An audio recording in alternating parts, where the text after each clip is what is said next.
Hilabihang kalipay ang gibati ni Bais City, Negros Oriental Mayor Luigi Marcel Goni sa kadaugan sa ilahang contingent sa sinulog 2025 Grand Parade and Ritual Showdown sa Dakbayan sa Sugbo.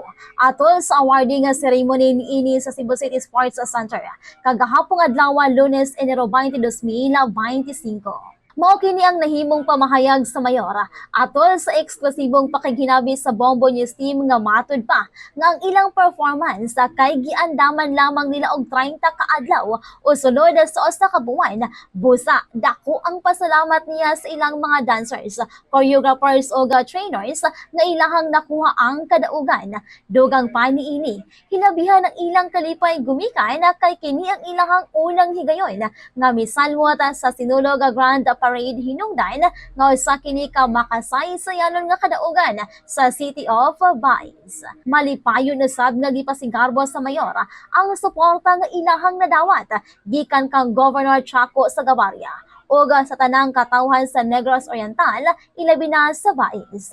Iyaho usab nga gipasigarbo ang paghangop sa mga Sugboanon kanila. Hinungdan nga ilahang nahiaguman ang kahugyaw sa kapistahan nga gipahinabuo sa Dakbayan sa Sugbo. Sa dihang gipangutana kung mosalmot pa ba sila sunod tuig, nitubag ang mayor nga kung hatagan sa kahigayonan mosalmot gihapon sila uban ang ilang mga dancers, choreographers o trainers. Ang Bais City kay may pasundayag sa ilahang Festival of Harvest sa sinulog Grand Ritual Showdown niadtong Domingo, Enero 19 diin sila ni daog isip third placer sa street dancing nga adunay premyo nga 500,000 og champion sab sila sa free interpretation na category nga nag-uli sa kantidad nga 3 milyones. Congratulations sa City of Bais. We only had 1 month to practice.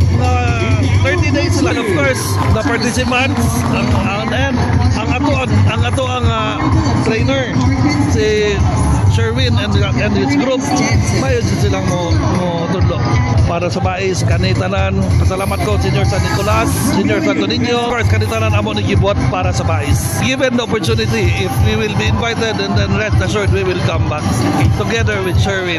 Lipayon kami, lami ka, maayo kayo, but welcome din eh. We're very humbled nga inani ang reception board sa mga Cebuano. I never expected it to be this fun. It was so much fun. All the streets were crowded and everyone was friendly. Though sometimes it could get dirty, but still friendly, yet friendly. Bombo Cherry Baliget para sa #1 and most trusted radio network in the country, Bombo Radio Philippines. Basta Radio. Bombo!